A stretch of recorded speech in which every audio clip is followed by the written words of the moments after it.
Bonjour.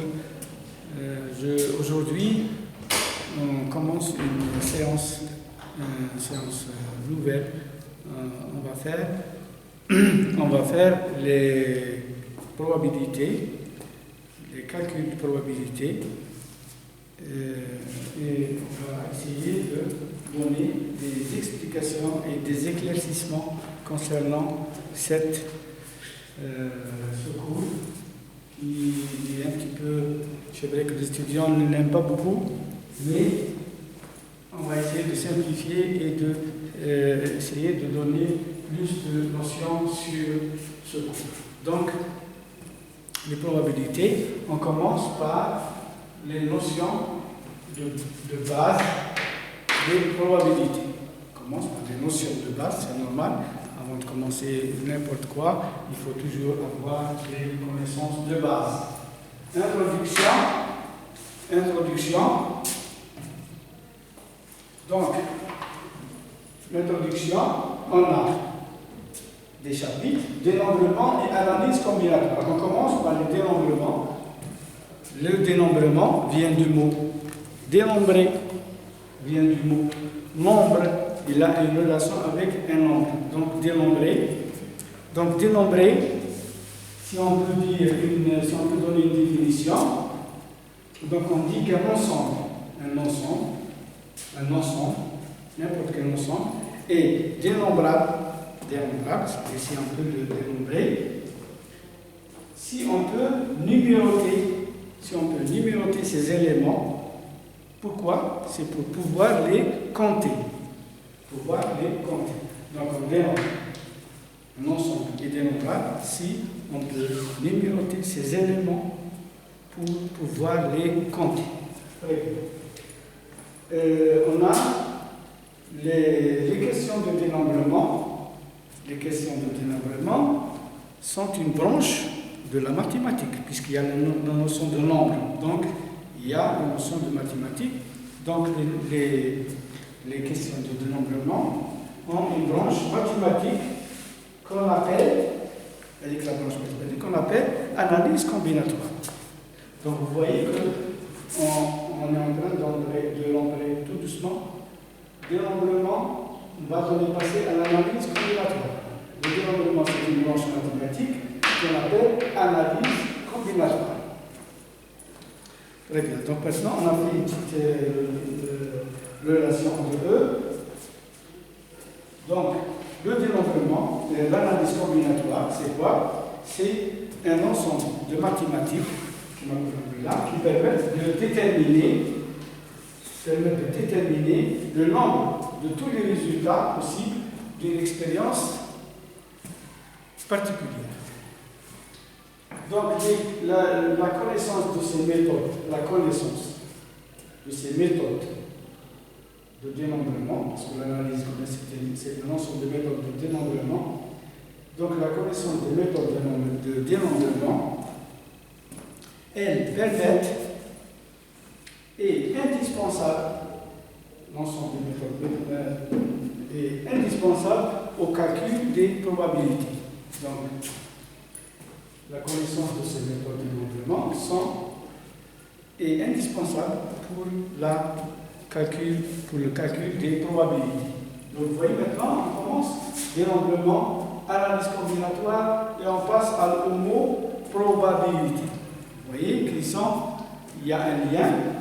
Ce que calculabilité qui constitue le fondement de la statistique.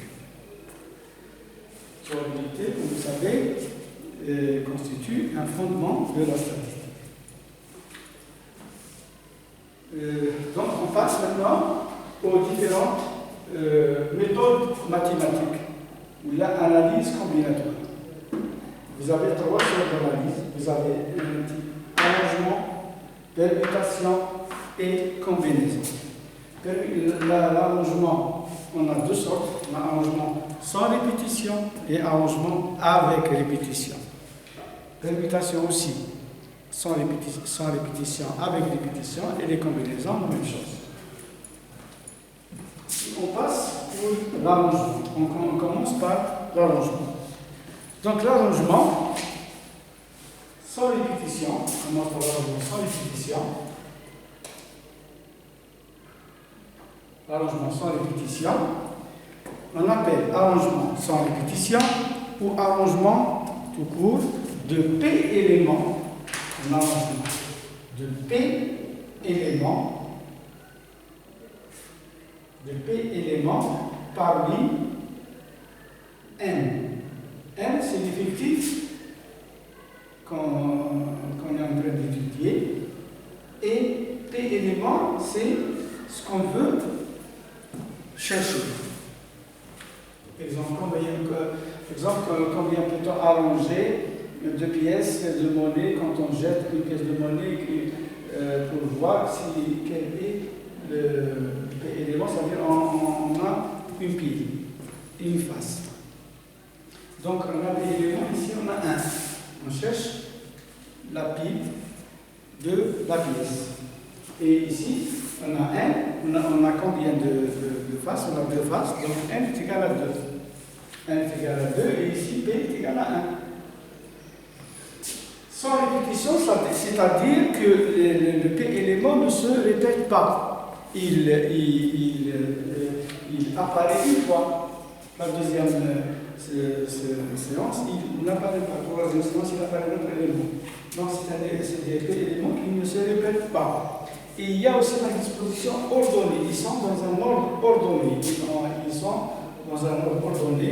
Donc, les caractéristiques de l'arrangement sans répétition, il y a la notion d'ordre.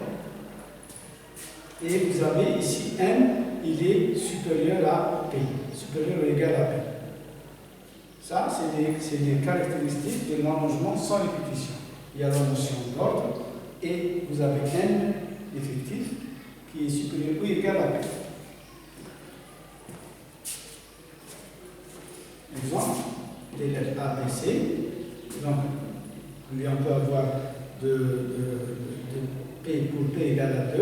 Donc, ici, on a A, B, AC, BC, BA, CA et CB. Voilà. Exemple. La formule pour l'arrangement. La formule pour l'arrangement, on lui donne le signe A. Vous avez ici arrangement de P de N. Arrangement de P de N qui, d'après la formule, il est donné directement N factoriel sur N moins P factoriel. Donc, c'est la formule de l'arrangement A, P de N, N factoriel sur N moins P factoriel.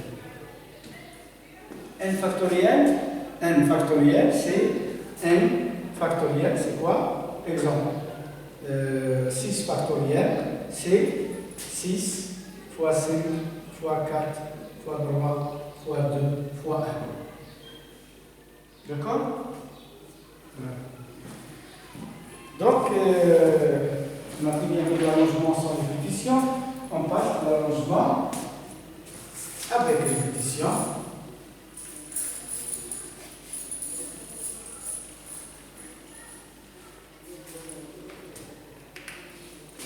Arrangement avec répétition.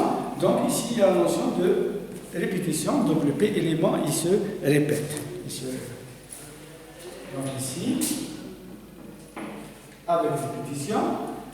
Donc, un arrangement de un objet de P éléments, PAP, avec répétition, est un ensemble de chaque objet qui peut être répété jusqu'à P fois. Donc, il peut être répété jusqu'à P fois. Exemple pour les lettres. Donc, vous avez l'arrangement avec répétition, N de P, il est égal à N, est égal à alpha N de P, comme P est égal à N fois N fois N fois N fois N fois N jusqu'à N puissance P. Donc, A, arrangement de P de N est égal à n puissance p. Donc c'est la formule avec répétition, arrangement de n de p est égal à n puissance p. Un exemple, notre la lettre aussi, ABC. Donc on a, ici on a, exemple, on prend un exemple, p égale à 2 et n est égal à 3. On prend pour 2, chaque fois on prend 2. Donc les possibilités d'arrangement avec répétition, si on applique cette formule, c'est arrangement 3, 2 est égal à 3 puissance 2, donc c'est 9. Donc on peut avoir 9 arrangements possibles avec répétition. C'est bon? Donc vous voyez que il y a la différence de formules. Bien. Et on passe maintenant à permutation. Permutation, c'est une autre méthode d'analyse combinatoire. Ici, vous avez la même chose, sans répétition avec répétition, sans répétition. Et on commence par le sans répétition. C'est-à-dire, la même chose, il y a le p élément ne se répète pas.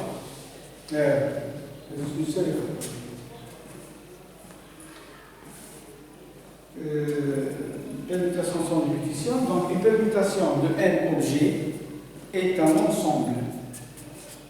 La même chose. Ordonné, il y a la notion d'ordre. Donc, il y a la notion d'un ensemble ordonné de ces n objets. Les permutations de n objets constituent un cas particulier d'arrangement, c'est-à-dire où n est égal à p. Ici, n, donc il y a la notion d'ordre, il y a n est égal à p. Ça, c'est pour une permutation sans répétition. Donc il y a la notion d'ordre et le n qui est égal à p. Alors que l'arrangement de n était supérieur ou égal à p. Donc combien de façons peut-on permuter des lettres, des pièces de monnaie? Donc la formule de permutation de n, il est égal à arrangement de n, puisque n est égal à p. On a dit p de n, donc arrangement, il devient n, puisque p est égal à n. S'il devient égal à n, donc vous avez p de n est égal à, si on développe, donc ça va être n factoriel sur n moins n factoriel, et donc ça va vous donner n factoriel. Donc permutation sans répétition, la formule, c'est p de n est égal à n factoriel. D'accord? C'est égal à n factoriel. P de n factoriel. Ça, c'est la sans répétition. Avec répétition, c'est la même chose, sauf que ici, le p élément possible qu'on le retrouve dans les expériences, on le retrouve qui est un p élément qui se répète. Si on prend un exemple,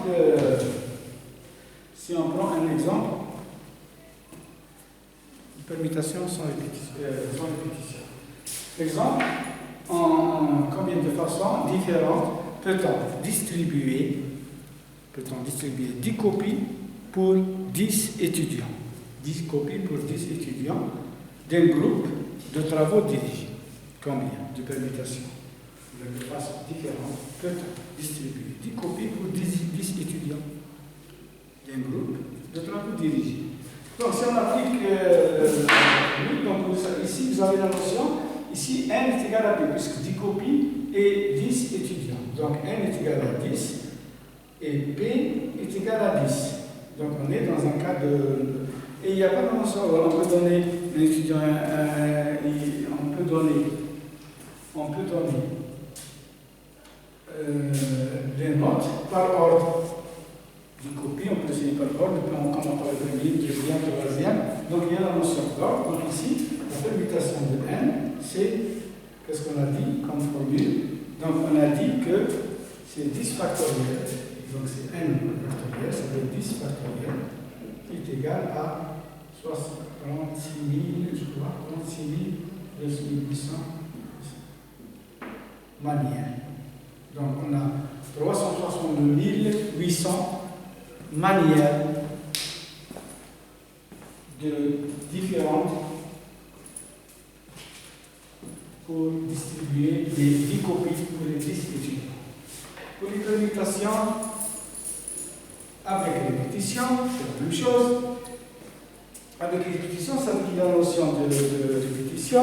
Donc la formule est la même, sauf que la formule ici, elle change par rapport à la première. Donc ici, vous avez Pn sur PR. R, c'est la notion de répétition. R, c'est la notion de répétition. N, c'est l'effectif, qui est égal à n factoriel sur r factoriel. Donc P de n est égal à n factoriel sur r factoriel. D'accord? N factoriel sur r factoriel. R, c'est la notion de répétition. C'est pour ça qu'on a dit permutation avec répétition. On passe à combinaison. Combinaison.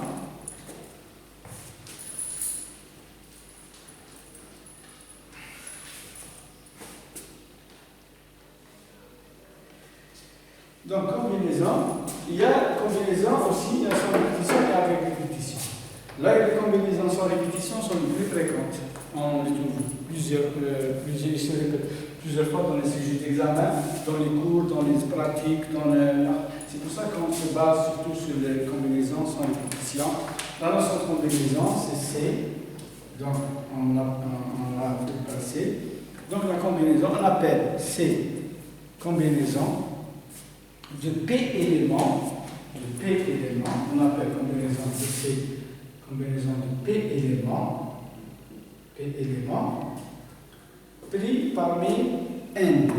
C'est normal, P éléments pris parmi n, où n il est strictement supérieur à P. N il est strictement supérieur à P. Et ici, vous avez aussi, deuxième critère, c'est qu'il n'y a pas la notion d'ordre. Pas d'ordre. Il n'y a pas la notion d'ordre. C'est aléatoire, au hasard.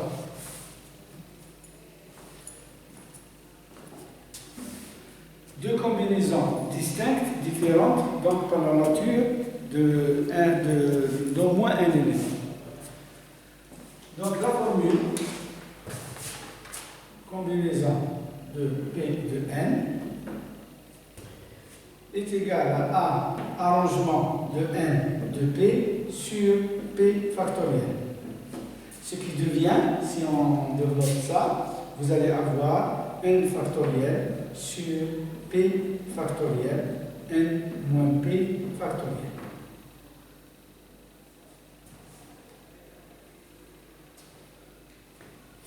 Donc, combinaison de P de n est égale à n factoriel sur P factoriel, n moins P factoriel.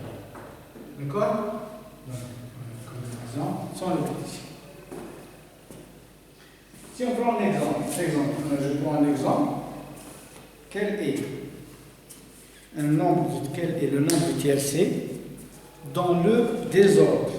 Ils ont précisé dans le désordre dans une course de 10 chevaux. Tiercé, vous avez la notion de tiercé, donc 3. Donc P est égal à 3, N est égal à 10. Mais ici, il y a la notion de désordre et N il est supérieur à P. Donc on applique cette formule. Donc tous les Na, c'est 3, 10, puisque 3 c'est tiercé. Si on applique la formule, donc c'est 10 factoriel sur 3 factoriel sur n moins p, ça veut dire c'est 10 moins 3 factoriel qui est égal à 120.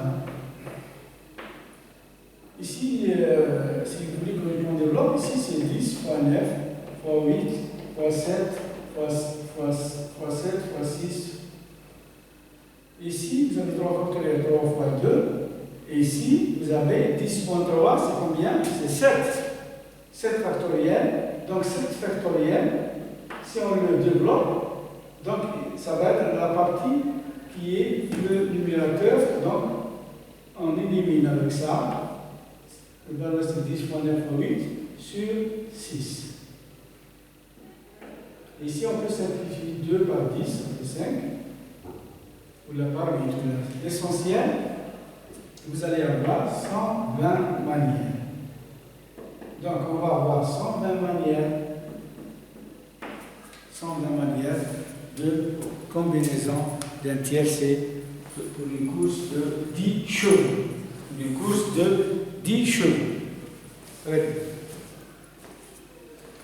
On va donner un exemple. J'ai donné un exemple, c'est juste pour que vous sachiez à peu près.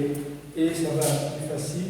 Donc, les combinaisons avec répétition, on ne va pas s'attarder.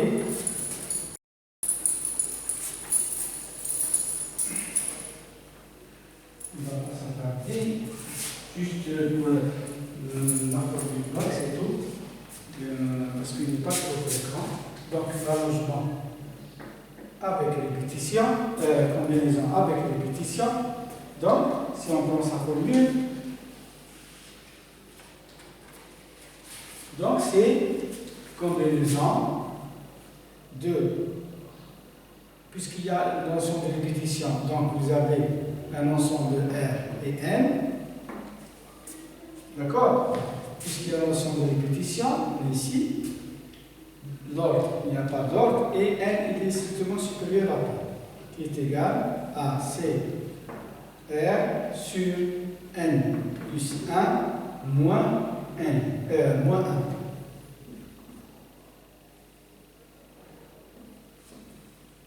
Voilà. Donc, combinaison avec répétition, vous avez la notion de R, répétition, et vous avez égal à combinaison de répétition, combien de fois se répète soit la lettre, soit le chiffre, soit la pièce, et sur N plus 1 moins 1. N plus 1 moins 1. Voilà. N plus 1 moins 1.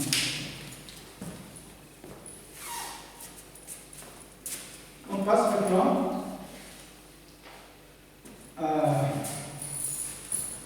maintenant combinaison. Maintenant, le deuxième chapitre, c'est les propriétés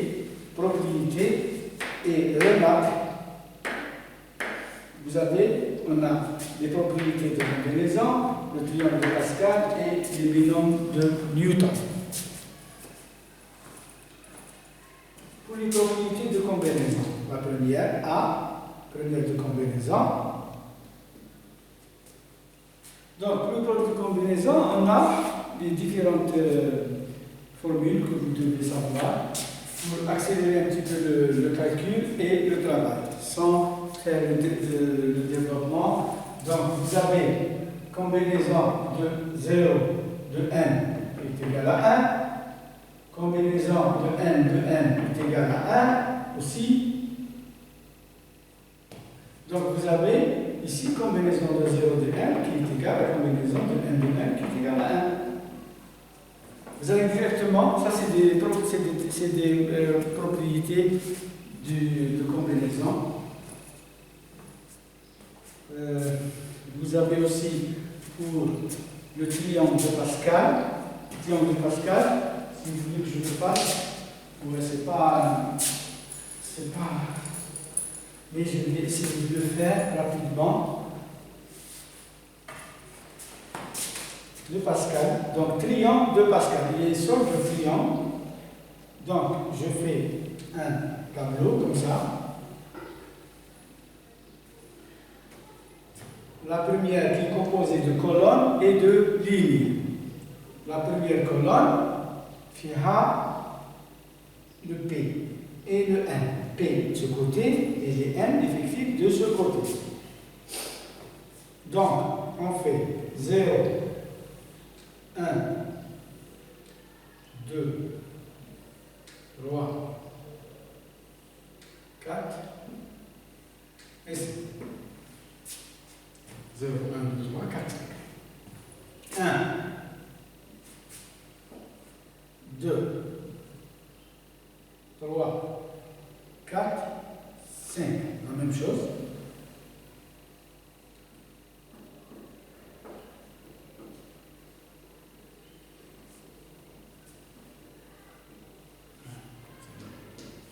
D'accord? On va placer les chiffres qui sont intégrés directement dans le tableau. Donc vous avez 0, 1, 1, 1, 1, 1 et 1. Donc de 0, 1, 1, 1, les 4 lignes, 1. 1, pour la colonne 1, vous avez 1, 1, 2, 3, 4, 1, 2, 3, 4 et 5.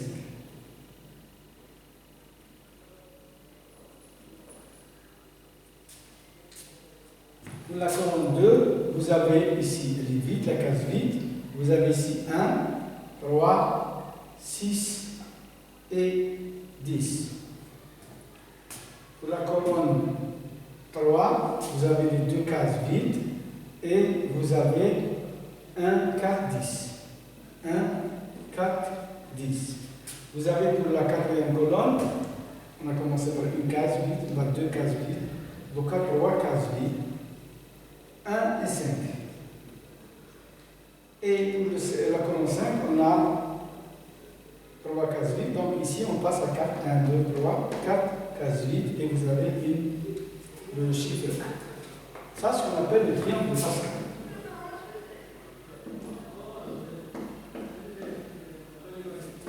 Pourquoi on a donné ce triangle de Pascal? C'est pour que ça vous permet de faire sortir les calculs directement de ce triangle. Exemple.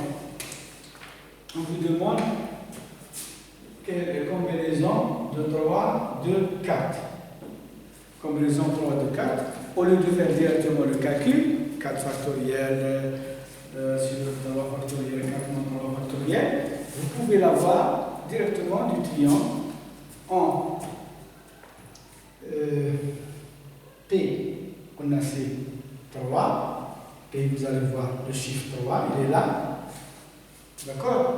Et le n est égal à 4, vous voyez ici le n, ici, le 4 il est là, et vous avez les chiffres qui correspondent aux deux, c'est le 4.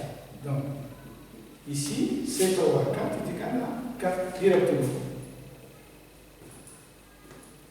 Ça, c'est l'utilité du triangle de Pascal. Pascal, c'est lui qui a doublé ce tableau.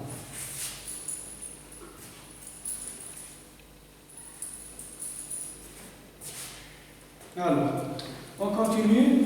Donc, triangle de Pascal et le bilan de Newton.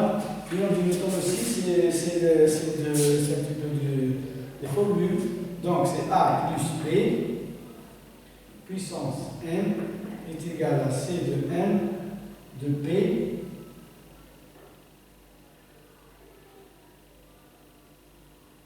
C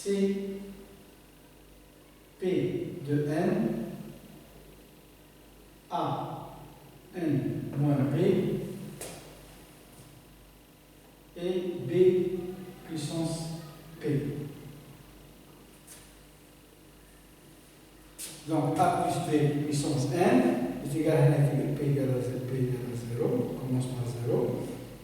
Donc A plus B puissance n, C de n de P 0, combinaison C de P de n que multiplie A puissance n moins B que multiplie B puissance P.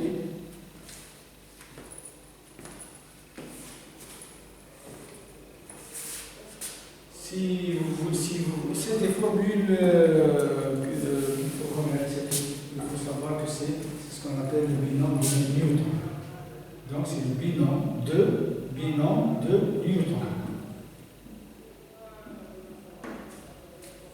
D'accord?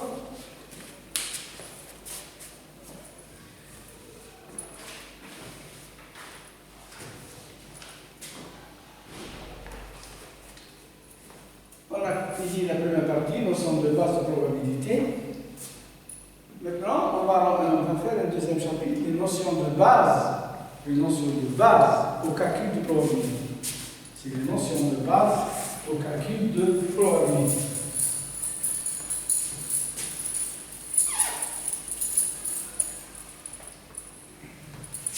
Notion de base de probabilité. Donc ici, on va essayer de rentrer dans le vif du sujet et on va un petit peu parler plus de probabilité. Donc ici, dans les probabilités, vous avez premièrement,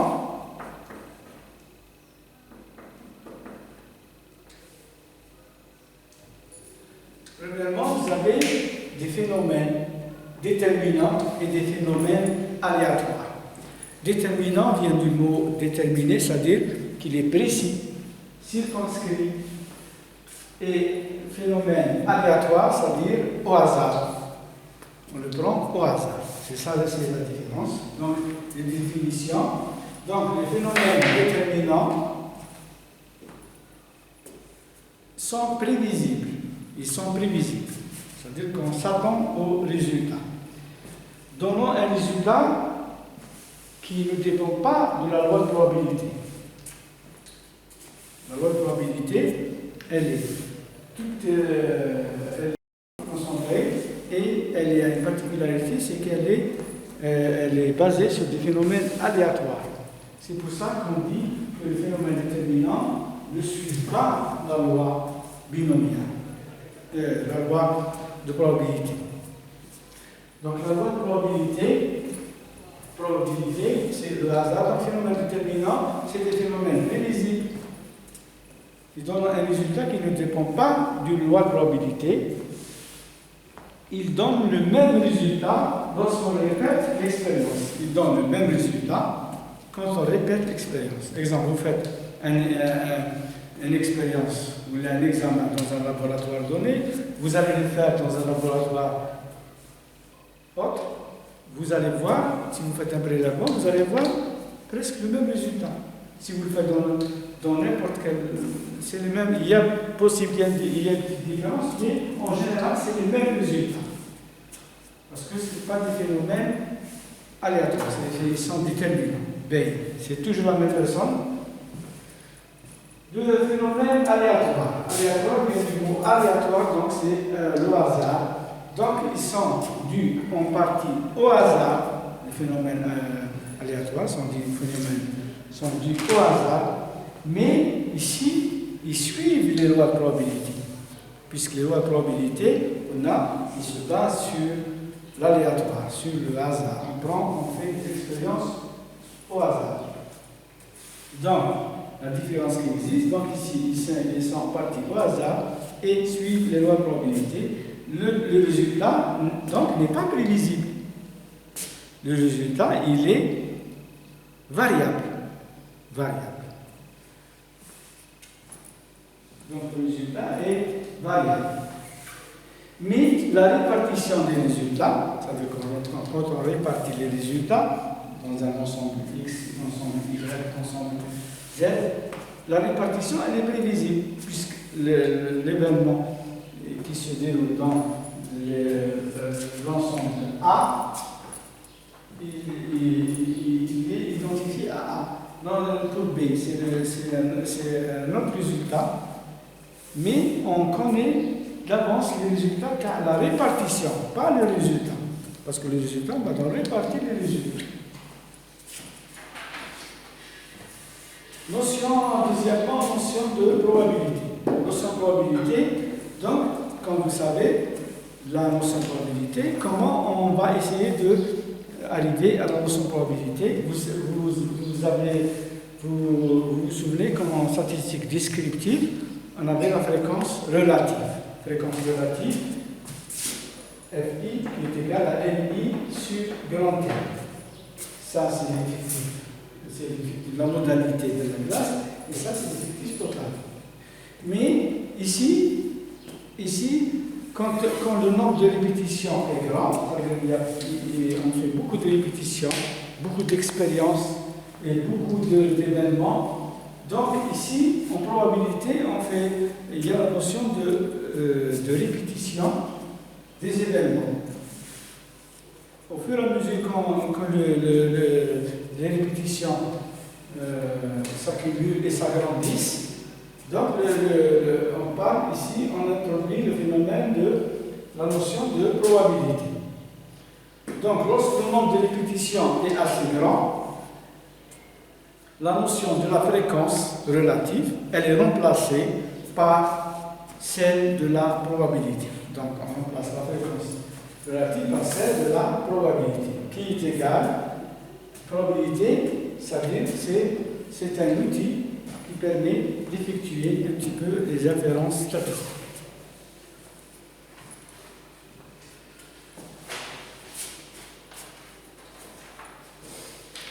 Et il faut savoir que la probabilité,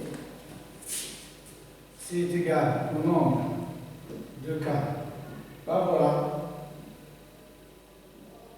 sur le nombre de cas possibles.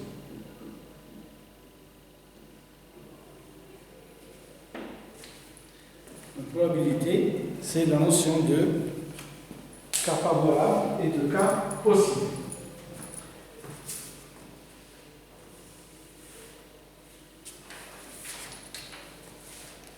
Troisièmement, on passe maintenant à la notion de probabilité. Notion de probabilité et d'épreuves et d'événements. Maintenant, on va donner un petit peu ce que c'est les épreuves. Donc, une épreuve. Ici, une épreuve. Vous avez épreuve et vous avez événement. Et vous avez probabilité. Donc, l'épreuve. L'épreuve, c'est quoi? C'est un ensemble de conditions précises, caractérisant un processus à la suite duquel l'événement est réalisé ou non. Donc, c'est un ensemble de conditions précises caractérisant un processus. C'est l'ensemble des conditions précises concernant un événement ou concernant un processus. Concernant un processus. Donc, l'événement, il peut être réalisé ou non. L'épreuve peut être réalisée ou non.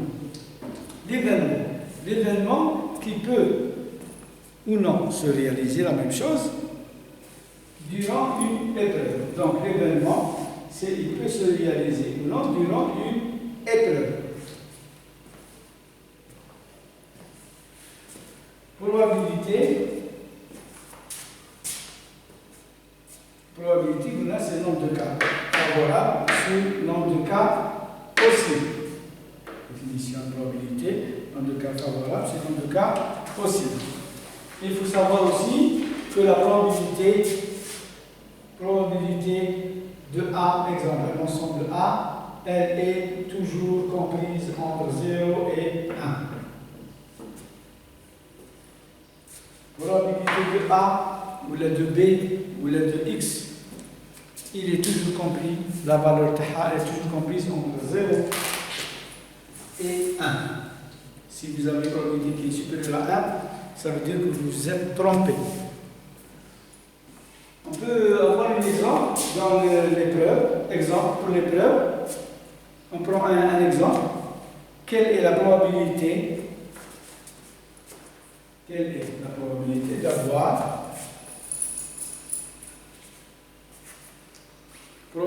d'avoir une pile d'une pièce de monnaie en lançant une pièce de monnaie bien équilibrée. Ça veut bien équilibrée, ça veut dire qu'elle n'est pas déformée, qu'elle n'est pas faite à des fissures, c'est une pièce correcte. Donc, quelle est la probabilité d'avoir un pile quelle est la probabilité d'avoir un pi en lançant une pièce de monnaie bien équilibrée. Donc l'épreuve ici, c'est quoi? L'épreuve ici, c'est jeter ou la lancer. Épreuve, c'est lancer une pièce de monnaie.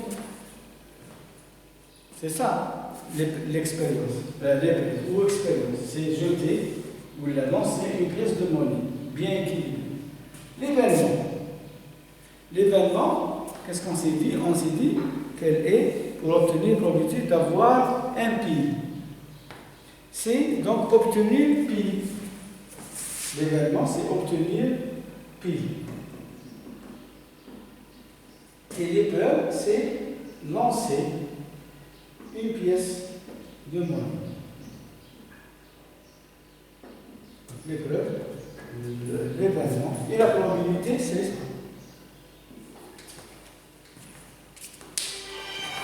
Juste pour vous donner un petit peu.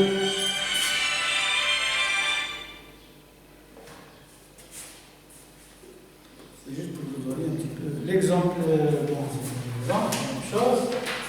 Troisième, cinquièmement, les événements contraires, impossibles et certains. Événements contraires, impossibles ou certains.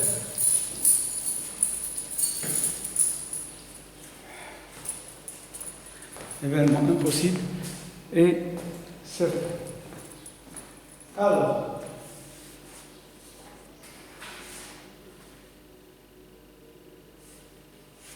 impossible.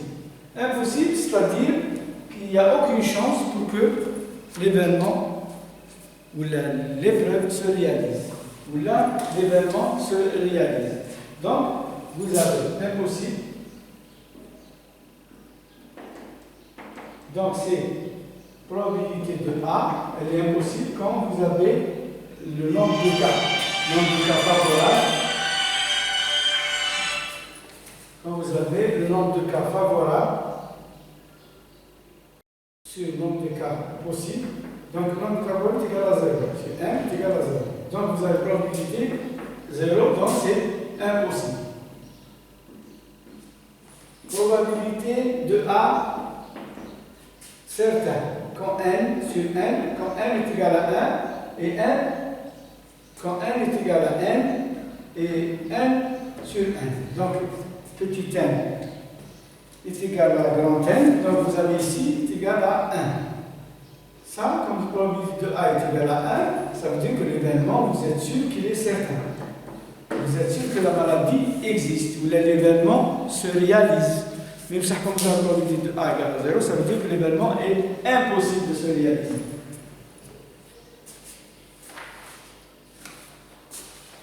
Pour les... Maintenant, on passe au théorème de probabilité totale des composés. Total. Non, comme impossible, c'est bon. Événement contraire. Pour l'événement contraire, on a oublié, l'événement contraire. Donc, événement contraire. C'est quoi? L'événement contraire, lorsque les réalisations de deux événements s'excluent, c'est-à-dire elles s'éliminent mutuellement, on dit que chacune d'elles est l'événement contraire de l'autre. L'événement contraire de l'autre. Vous avez probabilité de A plus probabilité de A contraire est égal à 1. Donc l'événement contraire de P de A, c'est probabilité de A, comme ça. On la note comme ça. A avec un tiret, et vous avez. Donc ça, c'est la probabilité réelle plus probabilité contraire est égale à 1. Donc, probabilité de contraire de A est égale à 1 moins probabilité de A. Logique.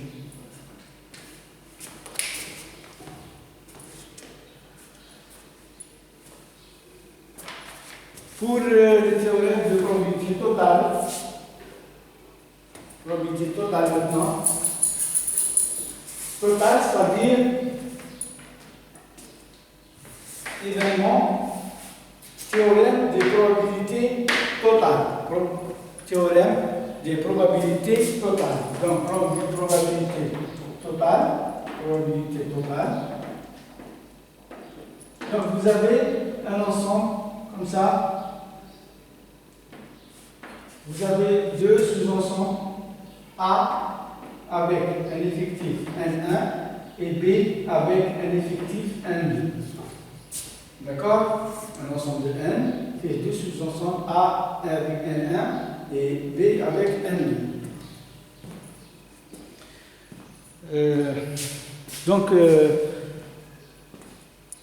Ici, vous allez avoir, donc ici, l'événement. Vous pouvez avoir un événement A ou B. Vous ne pouvez pas les avoir, vous calculez la probabilité de A ou probabilité de B.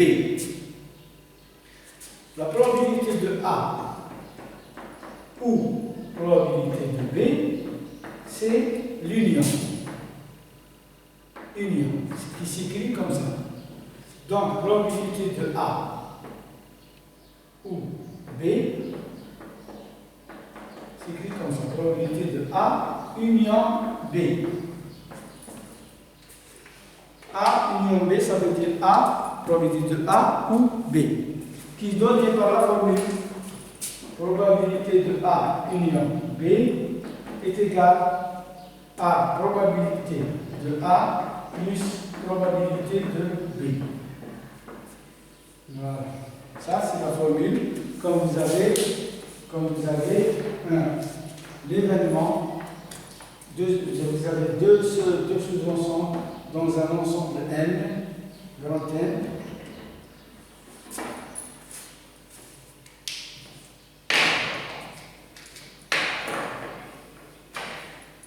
Et voilà, dans l'ensemble N, vous avez probabilité de A plus probabilité de B. Voilà. Ça, quand il s'agit, vous avez probabilité totale. Quand vous pouvez avoir deux ensembles, ou là, vous pouvez avoir plus. Théorème des maintenant probabilité composée. Probabilité composée, donc ça change ici. Composé, donc l'ensemble c'est toujours le même, l'ensemble N, et ici vous avez deux ensembles qui ont une partie commune, il y a une intersection entre les deux sous-groupes, les deux sous-ensembles. Vous avez A et vous avez B. B, A, vous le laissez avec N1, B avec N2, et vous avez ici la partie commune qu'on nous donne N3. C'est l'effectif qui est comme une intersection entre l'ensemble A et l'ensemble B. Donc ici, pour calculer la probabilité, donc on dit probabilité d'avoir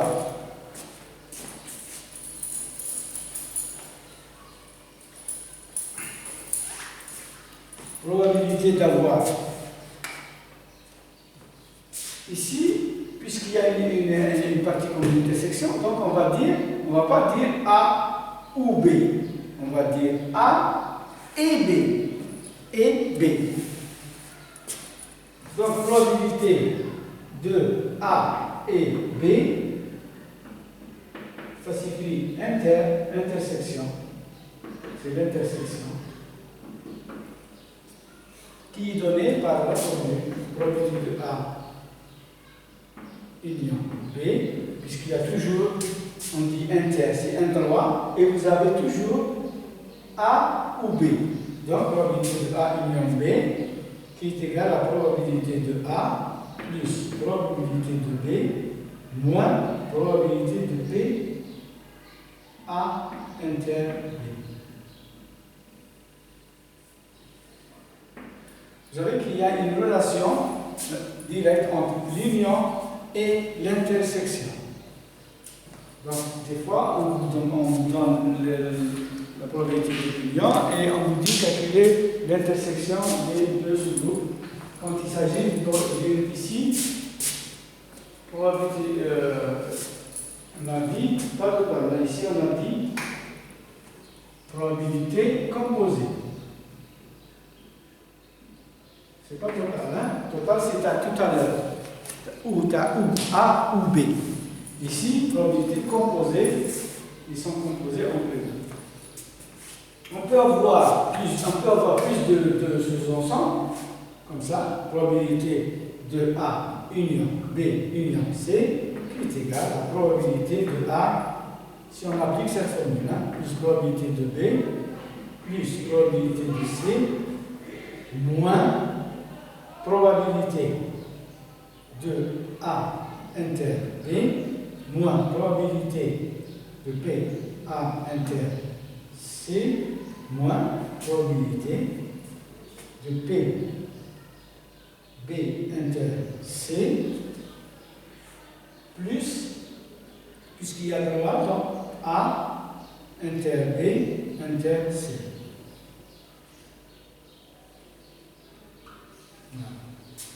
Ça, quand vous avez 3 éléments au lieu de 2.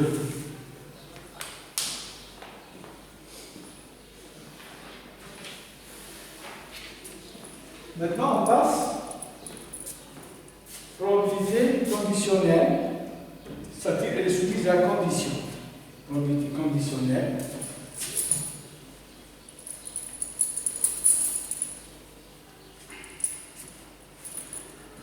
Ou condition.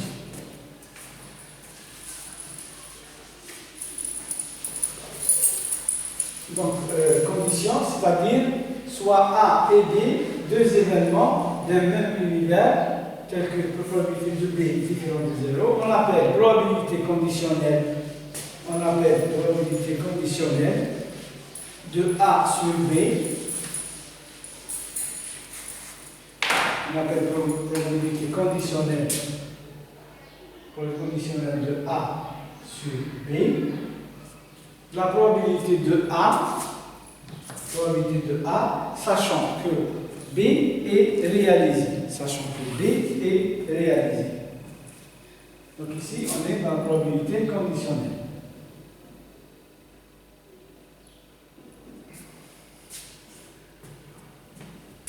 Donc je répète, on appelle probabilité conditionnelle de A sur B, c'est la probabilité de A, sachant que B est réalisé, et qui est notée probabilité de A sur B, qui est égale à probabilité de A inter B sur probabilité de B.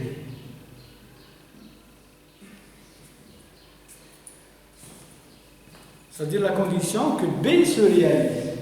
Donc, dans la probabilité conditionnelle de A de B, la probabilité que A, sachant que B se réalise. C'est ça la condition.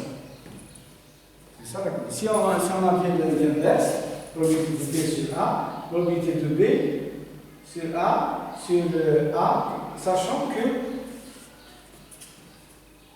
A se réalise. C'est ça la condition.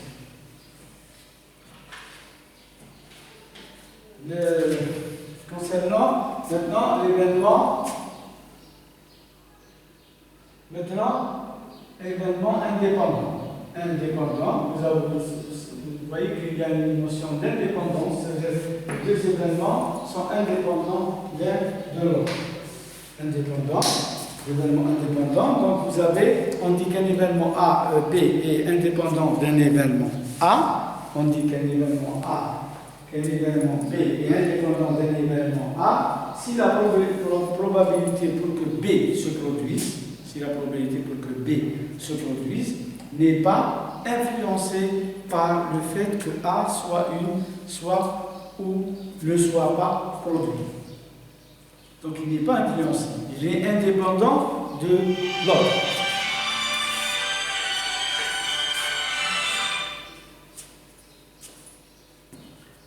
On dit qu'un donc Je répète, on dit qu'un événement B est indépendant d'un événement A si la probabilité pour que B se produise n'est pas influencée par le fait que A ne soit ou ne soit pas produit.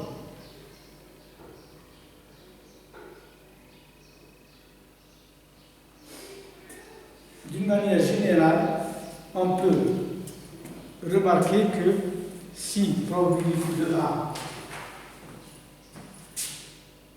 donc pour les événements indépendants, qu'est-ce qu'on a dit? On a dit qu'un événement B est indépendant d'un événement A si la probabilité pour que B se réalise, B se produise, n'est pas influencée par le fait que A soit ou ne soit pas produit. D'une manière générale, donc, probabilité de A inter B est égale à la probabilité de A multiplié probabilité de B.